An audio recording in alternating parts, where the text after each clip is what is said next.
საღამო მშვიდობისა ძვირფასო მეგობრებო, იმედია ვართ ეთერში აბა დავინახავ ვინმეს და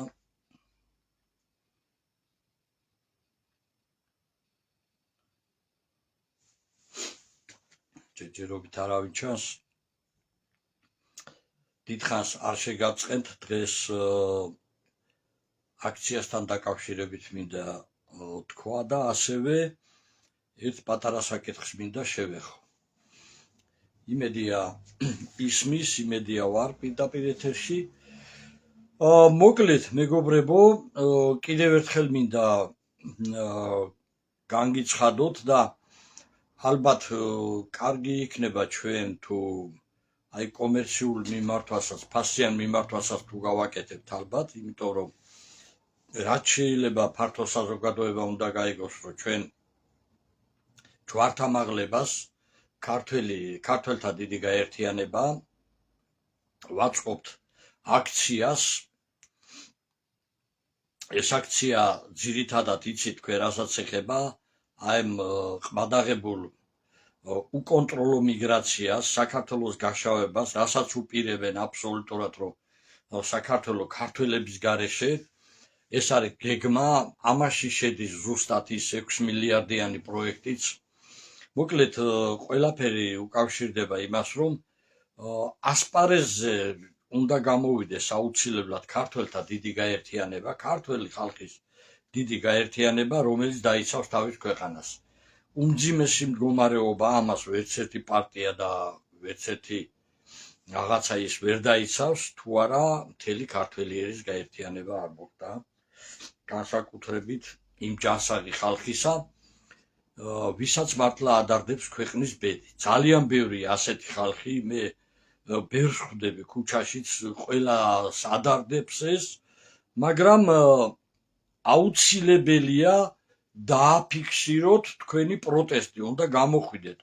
თუ ჩვენ დაგვინახავენ, რომ ცოტა ვართ, მაშინ მთავრობა განახორციელებს იმ პროექტს, რასაც ახორციელებს და რაშიც ისინი დიდძალ თანხებს იღებენ, გრანტებს იღებენ ევროკავშირისგან, რომ შემოიყვანონ დაახლოებით 9 მილიარდი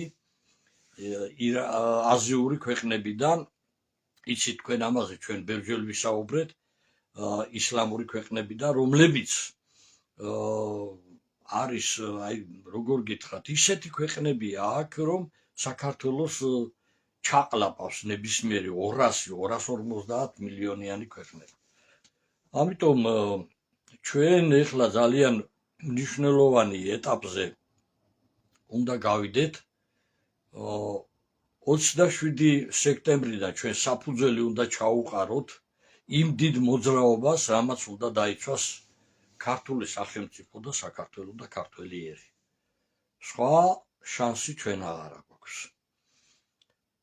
და მე კიდევ ერთხელ ყველას მოგიწოდებ, შევეცდებით ჩვენ ფასიანი ისიც გავაკეთოთ, მიმართვა რომ ინტერნეტში გავრცელდეს მასიურად, რომ 27-ში 15 საათზე შოთა რუსთაველის ძეგლთან, მეტრო რუსთაველთან ვიკრიბებით ჯანსაღი ქართული საზოგადოება და დანარჩენ გეგმებს შემდეგ იქ გაგაცნობთ.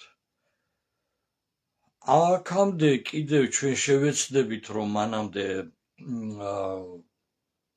ავტომობილებით დავიაროთ ქალაქში და გავაგებინოთ თელ საქართველოს, თელ თბილისის მოსახლეობას, მოუწოდოთ, რომ გამოვიდნენ ყველანი და რა თქმა უნდა გვექნება პირდაპირ ეთერები და ჩართვები, რომ თელ საქართველოს მოსახლეობას გავაგებინოთ, რომ 27-ში ჯვართამაღლებას 15 საათზე ჩვენ გამოვდივართ დიდი პროტესტით. ის რაც ხდება საქართველოში, ეს უნდა დამთავრდეს.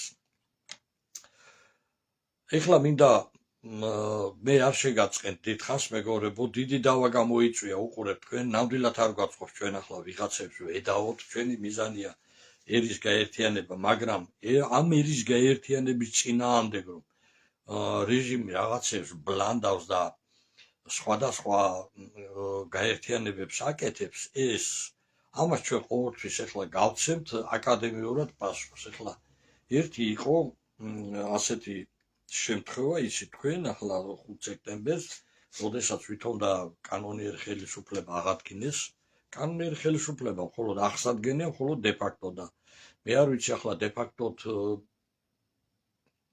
როგორ აღადგინეს, როცა მათ ხელში საერთოდ არანაირი ძალაუფლება არ არის. ეს არის რაღაცა თამაში, ხო? არ შევეხებოდი ამას, ბევრჯერ შევეხე ამ თემას, მაგრამ კიდევ ერთხელ შევეხები და ბატონ გურამ აფსანძეს მივმართავ ახლა, რომელიც ლანძღვით გამოდის პირდაპირ, თავის ბავშვები რო დასვა იქ, თავისი მომხრეები და ჩაწერა რაღაცა ინტერვიუ, სადაც დაწერილი იყო მისივე კითხვები და ილანძღება, ეს არის ლანძღვა და ჩვენ ამას არავის არ ვაპატიებთ, ეხლა ძალიან შეურაცხყოფილია გიგლა გობეჩიაც, რომელსაც შუქის აგენტი უწოდა და მე აუცილებლად სასამართლოში უჩივლებ მასო და იქ მოვა და დაამტკიცებ თუ არა და ვნახოთ როგორ აგებს პასუხს. ეს ერთი, მეორე. თქვენ ვინც მოусმინეთ ამ ინტერვიუს, ჩვენ გვეუბნება იგი, რომ ესენიო ფულს აკეთებდნენო და ჩვენო დევნილობაში ვიყავითო 25 წელიო და ისა 33 წელიო და ეხლაო აღვადგინეთო დევნილობაში ვიყავთო. ამას ამბობს ბატონი გურამ აფსაძე. ამ ხალხს მახსოვრობაა ბატონო გურამ, თუ თქვენ არა გაქვთ, ნამდვილად არ უჩივის ხალხი მახსოვრობას. თქვენ დევნილობაში კი არ იყავით, სახელმწიფო მინისტრის მოადგილე იყავით მიხეილ სააკაშვილის მთავრობაში. არავით არ დევნილი თქვენ არ იყავთ. დევნილობაში ჩვენ ვიყავით და ვინ ჩვენ ცილს წამებს, რომ თურმე ფულს ვაკეთებდით, ამობრძანდით ერთი და აბა ნახოთ ერთი. დავათვალიეროთ, მოდი საჯარო დღეა თქვენსაც ცხოვრობ და მესაც ცხოვრობ. და რა ფულს ვაკეთებდით ერთი, მოდით აბა გულახდილად ეს სახალხოდ ვაჩვენოთ საზოგადოებას. და ვინ არის მართალი ადამიანი და ვინ არის თაღლითი. მე პირდაპირ გეუბნებით თქვენ, რომ როდესაც ჩვენ წავევთ ცილს, რომ სულ კიდე ესენიო და თაღლითები არიანო, ნუ და გავიწყდებათ, რომ ის კაკების შენობა, რომელიც საქართველოში იყო, თბილისში იყო, ერთ-ერთი მონაწილე ვარ, ვინც დაარბია და დაანგრია. და პირი გამოირიცხეთ, როცა ჩვენთან ესეთ რაღაცებს დაიწყეთ. მეც არაფერს არ გეტყვით, თქვენ ალბათ გიგლა გობეჩია თავის სიტყვას შეასრულებს და მოგიწევთ სასამართლოში მისვლა და ეს ძალიან მძიმე ბრალდებებია და ცილის წამებისთვის და დაუსაბუთებელი ბრალდებისთვის აუცილებლად მოგიწევთ პასუხისგება, იმიტომ რომ თქვენ დევნილი კი არ იყავით, თქვენ იყავით მიხეილ სააკაშვილის მინისტრი, ეს ერთი. თქვენ უღალატეთ კანონიერ პრეზიდენტს, რომელმაც გითხრათ, არის თანამშრომლობთ მათთან. თქვენ უღალატეთ უზენაეს საბჭოს და პრეზიდენტის დადგენილებას 1992 წლის 13 მარტის დადგენილებას, რომ არ გეთანამშრომლათ აი ამ ხუნტასთან, ამ არალეგიტიმურ თავრობებთან და თქვენ პარტია ჩამოაყალიბეთ გასულ წელს ჭიჭინაძეს, დავით ჭიჭინაძესთან ერთად და ტრიბუნა რაღაცა ესეთი ერქვა და მიიღეთ მონაწილეობა, სადაც გაამასხარავეთ მთელი ეროვნული მოძრაობა, რადგან თქვენთან ასოცირდებოდა ეროვნული მოძრაობა. გაამასხარავეთ, იმიტომ რომ 0.1% მიიღეთ. და ამის შემდეგ რომ თქვენ ახლა სხვას მოუწოდეთ მორალისკენ და ზნეობისკენ და კანონიერება უნდა აღვადგინო, ეს არის აბუჩათაგდება კიდევ ერთხელ ამ ხალხისა, თქვენ არავინ არ გამოგხებათ. 4 ოქტომბრის შემდეგ თქვენ 5 კაცი აღარ გეყოლებათ გვერდით, თქვენ იმედი გაქვთ ახლა რაღაცა კიევიდან აიმითი რა ქვია ის ჩუხვა რომ გიდგათ გვერდში დაფინანსებით რაღაცა იქ სახელმწიფო გადატრიალების მერე რაღაცას მოაწყოთ ისეც რომ თუ ლიბერალურმა იმან გაიმარჯვა მერე რაღაცა ძვალს გადმოგიგდებენ თქვენ, ეს არ მოხდება, რომ გესმოდეთ კარგად პოლიტიკა. ეხლა მე მინდა ჩემ ძველს მეგობარს მივმართო ლევან ხაჭაპურიძეს, რომელიც აბსოლუტურად ყველას პასუხს სცემდა და ძალიან ცუდად სცემდა პასუხს. ერთ დროს ჩემი მეგობარი, ერთ დროს ძალიან პატივსაცემი ადამიანი მე მას აბსოლუტურად ვეღარ ავცნობ. მან ძალიან დიდი შეურაცხყოფა მიაყენა ჩვენი გაერთიანების სათათბიროს წევრს, ემიგრანტს ქალბატონ ანა ბაკაშვილს. და ჩვენ აღარ მოვიწმენთ ჩვენი გაერთიანების წევრს, ვინც ამუჩათ აიგდებს, აუცილებლად გაეცემა საკადრისი პასუხი. და რაში იყო საქმე? ამ ქალბატონმა, ძვირფასმა ადამიანმა, მე მოდით ჯერ გეტყვით, ვინ არის ეს ქალბატონი. როდესაც ამ ქალბატონმა გაიგო, რომ ჩვენ ვაკეთებდით ქართველთა დიდ გაერთიანებას, იტალიაშია, ემიგრანტია, 20 წელია, სამშობლო ენატრება, მან თავის დროზე ყველაფერი გაყიდა, შვილი ყავდა ძალიან მძიმე, დავადდა, ძალიან ბევრი ოპერაციები გაუკეთა, გადაარჩინა ეს ბიჭი და მე ეს ადამიანი, ეს ვაჟკაცი ბიჭი რომ გავიცანი, ესეთი აღზრდილი და კარგი ადამიანი მე საქართველოში იშვიათად მინახავს. ნამდვილად ეთყობა მშობლების აღზრდა, დედის და მამის აღზრდა და აი ეს ძვირფასი შვილი გადაარჩინა, ყველაფერი გაიგო, ყველაფერი გაყიდა და გადაარჩინა. ეხლა თვითონაც მძიმე დაავადება აქვს და 3 ოპერაცია აქვს დაგეგმილი. მიუხედავად ამისა, ლუკმაპურს იკლებს, ლუკმაპურს და მე გეტყვით, რომ ამ ხელა დახმარება არავის არ გაუწევია ჯერ ამ ქართველთა დიდი გაერთიანებისთვის. თუ გნებავთ დავასახელებთ, თავიდან 500 ევრო გადმოურიცხა გიათ ბატონ დემურ გიორხელიძეს, შემდეგ ორჯერ მგონი კიდევ 300 ევრო. ამას გარდა მან გადმოგცა გარემონტებული ბინა, ჩეხური პროექტის ბინა, უსასყიდლოდ, უფასოდ 2 წლის განმავლობაში. მე მაინც ჯერ არ ჩამოდივარო და გამოიყენეთო კორიდორში რო ვიჯექით იქ ხოლში ლაივებს რომ წერდით. ჩვენ ძალიან განვიცაეთ ეგ ამბავი და კიდევაც ვეუბნებოდ გადაგიხდით რაღაცა და ისა არა. მე ხურდა არ მინდა, მე თლიანად მინდა ჩემი სიყვარული ჩავდო სამშობლოსთვის. აი ამ ქალბატონს ნახელევან ეხლა ეს ქალბატონი არის ანა ბაკაშვილი, რომელმაც დაგიწერათ იქ ხსნაერისა გზახსნისაო რაღაცა რო ეს თაღლით უკუხალეიშვილის გვერდი. და ყველამ კარგად იცი ნაციონალურ მოძრაობასთან როგორ იყო ჩახუტებული. და კიდევ სხვა რამეებში კიდევ იქ მამისა ჯაფარაშვილი დაუდებს მაგას კიდევ ფაქტებს. ბევრ თაღლითობებს. ნახეთ, ესე იგი შეკითხვა დაუშვა და მანამდე კიდე ერთ შესწორებაზე მიუთითა, რომ 14 კი არა 15-იო. და როდესაც შეკითხვა დაუშვა რაღაცაზე, ლევან შენ პასუხობ ოსი ბაკაევაო, შენი წილიმე რა ფაქტები უნდა დავდოთო, გესმის?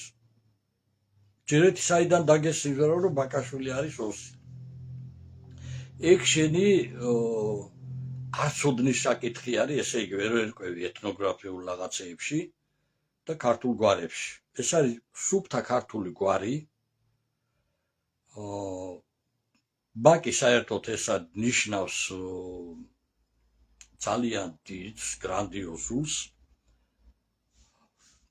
გოლიათს და სუფთა ქართული ფუძე აქვს და სხვათა შორის ბაკა რაჭველი აი ამ გვარიდან რომელიც მოდის, წმინდანად არის საქართველოს ეკლესიისგან აღიარებული. ესეთი უბრალოდ რომ მიცოდე, რომ ეს გვარი არის როგორც კახეთში, ისე ქართლში, რაჭაში, იმერეთში და ქართლისა და კახეთის ბაკაშვილები არიან აზნაურები. ეს ცოდნისთვის. შემდეგ კიდევ აყენებს შეურაცხყოფას ამ ქალს და ამ ქალბატონს და ოსი ბაკაევა რა დღეში ხარ, იცი რომ სამაჩაბლოელები მოძმეებს გაგიყრით მალეო. აი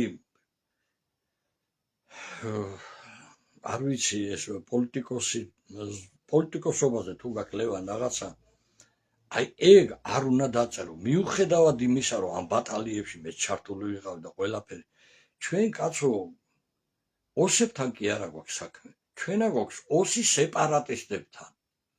როდესაც აი ისევეა ებრაელებზე ვსაუბრობ ჩვენ, ჩვეულებრივ ებრაელ ხალხზე კი არ ვსაუბრობ კაცო. ჩვენ სიონისტი, აი მასონი ებრაელებზე გვაქვს ის რომ გართულება რომ ეს სხვა ძალაა, ხო? ჩვენ სეპარატისტებზე ვსაუბრობ, თორემ ყველას აქვს ახლობლები, კაცო, მეც ძალიან ახლობლები ყავს, ბევრი ოსი და როგორ შეიძლება აი ჯერ ერთი ოსიც რო იყოს, მე რატო აყენებ ესეთ შეურაცხყოფას აი ქალბატონს? მე გაგცათ პასუხი რომ არ ვარ ოსიო და თქვენო პირაჩიო მუქარა განახორციელეთო და ამ მუქარისთვისო პასუხ გაგებინეთო მოგწერათ. ისევ წერ ქალბატონო ბაკაევა სადაურიოსი ბძანდებით, აი დასცინით. ეს ჩემო ლევან, შენ მე ვეღარ ხსნობ საერთოდ, შენ სულ სხვა ლევანი იყავი. იმ დროს ახლა მე უბრალოდ საერთოდ აღარც ვაპირებ აი ასეთი ლევან ხაჭაპურიძესთან საერთოდ ურთიერთობას.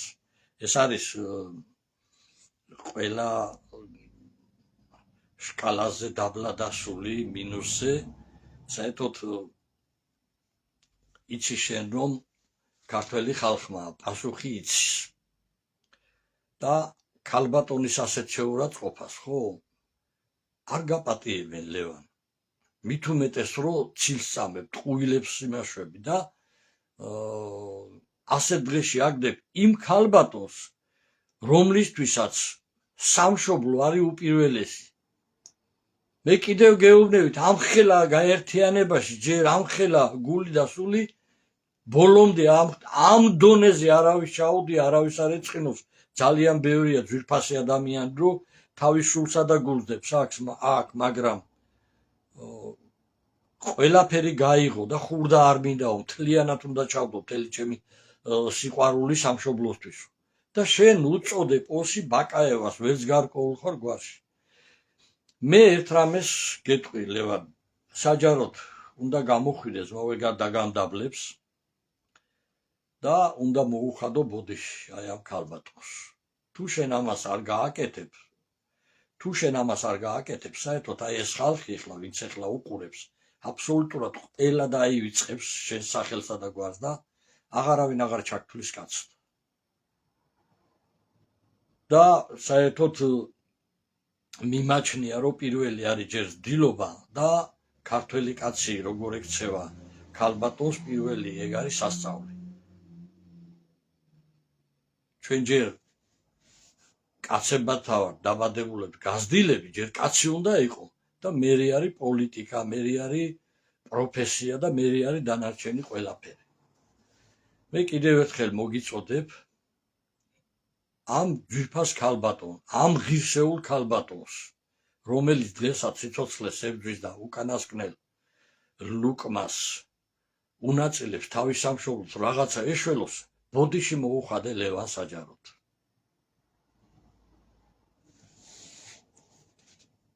აი ეს არის ზუსტად ის ბუდე, სადაც შენ ხარ, სადაც ზნეობა არ არის და გირჩევნია დაუბრუნდე იმ ზნეობას, სადაც ნამდვილი ქართველები არიან. მოკლედ მეგობრებო, მე დიდხანს არ შეგაწყენთ, ეს მინდოდა მეთქვა და არავის არ შევარჩენთ ჩვენი გაერთიანების წევრების გალანძღვას. აქ არის სუფთა გულით მოსული ხალხი, ჭეშმარიტად ჯანსაღი ქართველები და ჩვენ ვინცა ვართ ხო და ვინც ხელმძღვანელობთ ამ ყველაფერს, ვერავისზე ვერაფერს ვერ დადებენ და ვერასოდეს ვერ დაუდებთ თქვენ კიდევ რამდენიც გინდა ჩიჩქნოთ და ეძებოთ. დავით ჭაბუკაშვილი თუ სადმე ერთი ლარიც აუღია, ან ერთი თეთრი აუღია, სადმე ვერასოდეს ვერ მოძებნით მაგას ისტორიაში, ჩემს ბიოგრაფიაში. და ამიტომ ჩვენ პირველ რიგში ჩვენ დგევართ ზნეობის მაღალ საფეხურზე და ამიტომ მოუწოდებთ აი ამ ხალხს. ჩვენ რომ ასეთები არ ვიყოთ, არც ვიკადრებდით ამას. კი აი ახლა დავით აზნაურაშვილი მწეს, ოსიც რო იყოსო, ხო? ოსი ახლა ვის არ აყავს ახლობლები, ხო? მე ხალხო სხვანაირად არ გაიგოთ. ოსები ჩვენი ყველაზე უახლოესი ხალხია. შერეული ოჯახები არსებობდა. მე თვითონ ვყავს ძალიან ახლობლები, გვიძლი მამიდაშვილი. როგორ შეიძლება ეხლა რა, მე ისინი ჩემი სისხლი და ხორცნი არიან, ხო? ჩვენ საუკუნეები ცხოვრობდით ერთად. სულ სხვა რამეა ოსი სეპარატისტი და სულ სხვა რამეა ის ხალხი, რომლებიც დღესაც ცხოვრობენ აქ. როგორ შეიძლება ამის დაშვება? ანაფხაზებს რა უნდა უთხრათ ჩვენ ესე თუ მიუდგებით, ხო? არაფრით არ შეიძლება, მეგობრებო, პირიქით ამას აკეთებდა სპეცსამსახურები, რომ ჩვენ ერთმანეთს დავეპირისპირებინეთ და სამყდროსაც ცოცხლად გადავემტერებინეთ. მოკლედ აი ეს მინდოდა მეთქვა, მეგობრებო, კიდევ ერთხელ მოგიწოდებთ, ყველაფერს გავაკეთებთ, რომ რაც შეიძლება მეტმა ადამიანმა გაიგოს, რომ 27 სექტემბერს 15 საათზე ვიკრიბებით მეტრო რუსთაველთან, რუსთაველის ძეგლთან და ამას გავაკეთებთ ყველაფერს, აი როგორც არის ახლა ინტერნეტში, მე ყველაფერი ზუსტად არ ვიცი, მაგრამ ვკითხავ ამის სპეციალისტებს, რომ ფასიანი რეკლამას გაუშვათ, რომ რაც შეიძლება მეტმა საზოგადოებამ გაიგოს და ამავე დროს ხმამაღლა გამაძლებლებით მანქანებითაც შემოვლით კიდევ თბილისს. ყველას გელოდებით, მეგობრებო, მოკლედ ჯვართამაღლებიდან ვიწყებთ ახალი პოლიტიკურ ცხოვრებას. ჩვენ უნდა დავიწყოთ სუფთა ფურცლიდან საქართველოს და ქართველი ხალხის გაერთიანება და საქართველოს ფეხზე დაყენება. მადლობ ყურადღებისთვის. ღმერთი იყოს ჩვენი მფარველი.